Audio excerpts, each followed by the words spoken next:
All right, we are back. This is Between the Lines, fueled by Gatorade. Vikings fall in the home finale to the Chicago Bears today, 33-27. And Ben, I'm going to start with you.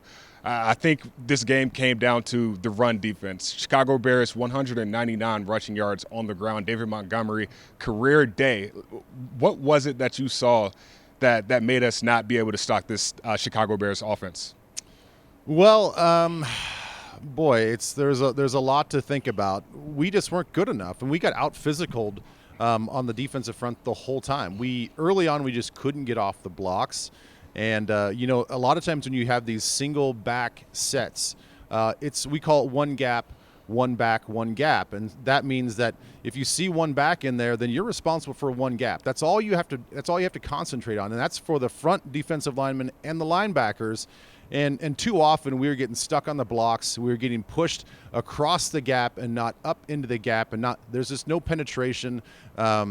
We looked a whole step behind on the whole defensive front. I mean, and they did a good job pairing their run looks with their boot action and their pass looks.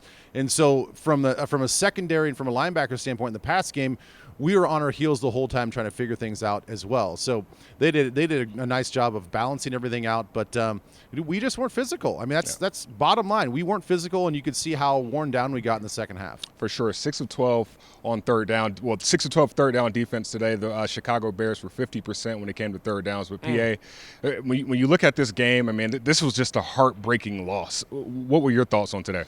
It was heartbreaking because it came down to a Hail Mary alley-oop into the end zone, but it also typified a lot of Vikings games this year, specifically in this building, where you should have beaten Dallas, but you didn't. You had that disaster against Atlanta. And a lot of the Vikings games this year have been high scoring and come down to the wire. Not necessarily just here, Gabe, but I mean, how about that game at Seattle before the bye? You absolutely should have won that. So, when people in cliched fashion say it is a game of inches, granted, it is a cliche, but it's right. And so many of these games could have gone the way of the Minnesota Vikings. That 50% on third down for Chicago, that's ridiculous. I mean, this is the worst third down offense in the NFL, and it's not even close. So that plays into the loss. Now we're 6-8. We are 6-8, and Dalvin Cook, Ben, I want to talk to you about DC. I mean, 100-yard rushing, but it seemed like coming out of the half, Matt Nagy basically said, we're going to commit to stopping Adam Thielen and Justin Jefferson. Adam Thielen had 2 catches for 11 yards in the first quarter. Didn't have a catch the rest of the game. Was it more so what they did, their adjustments, or was it us, trying to figure out how we can, find other playmakers of the ball? No, it's pretty much what they were giving us. That was their approach even going into the game, and that's probably why that's the most rushing yards to a single player that the Chicago Bears defense has given up in the first half all season long. And they're willing to roll with that because they did not want our offense to get explosive throwing the football down the field. Yeah. They knew that they had some injuries in the back end of their defense, so they needed to protect that as much as possible. So you do that, you take away all the explosive plays, knowing that you've got a front 5, 6, 7 guys really that can get after the quarterback on any sort of drop back pass, and that's really was the game plan, and they executed perfectly. They can talk about, and we can talk about, hey, look at how Dalvin did. Look at all the stats that you guys gave up defensively, and they'll say, hey, look at the scoreboard. We won the game. Yeah, and get used to that the way Ben laid it out, because Tampa Bay did the same thing. In the business, these guys played I didn't, but it's called double-double, where you're basically doubling 2 receivers. And, you may be like, all right, well, go ahead and do that. They have Dalvin Cook, right? But, I mean, if you're going to get knocked out by a series of jabs as opposed to a Thielen or Jefferson roundhouse over the top. So Vikings fans, get used to that.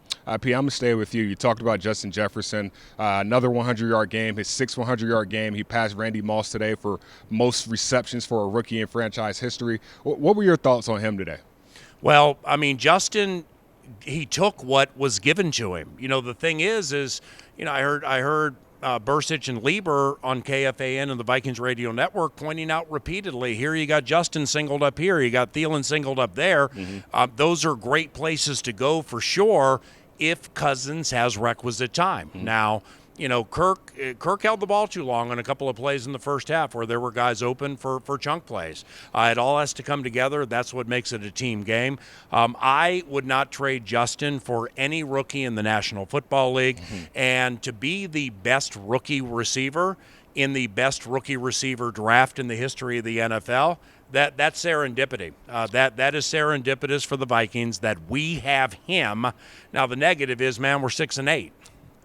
We are 6-8, and Ben, I got to talk about Tyler Conklin. Lastly, I mean, he stepped up when his name got called. I mean, 3 catches, 57 yards, a touchdown. What have you seen from him just these past few weeks?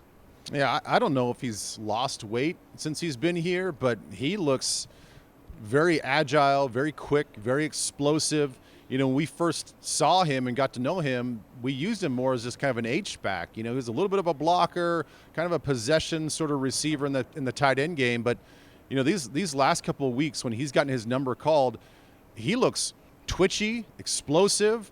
The way he's able to put his foot in the ground and get vertical. He runs with a certain type of tenacity that I think matches and rivals Irv Smith's. I mean, you look at these two young tight ends that we have, and I'm really excited about what 2021 looks like going forward. I think that's an area on this offense that can use an upgrade as far as the pass-catching prowess that we have. We know that we have the 2 guys on the outside, but if we can find some true field stretchers in the middle, watch out. We're going to be just as explosive next year. Yeah, before we get to next year, PA, we got the New Orleans Saints. This is coming Friday, Christmas Day.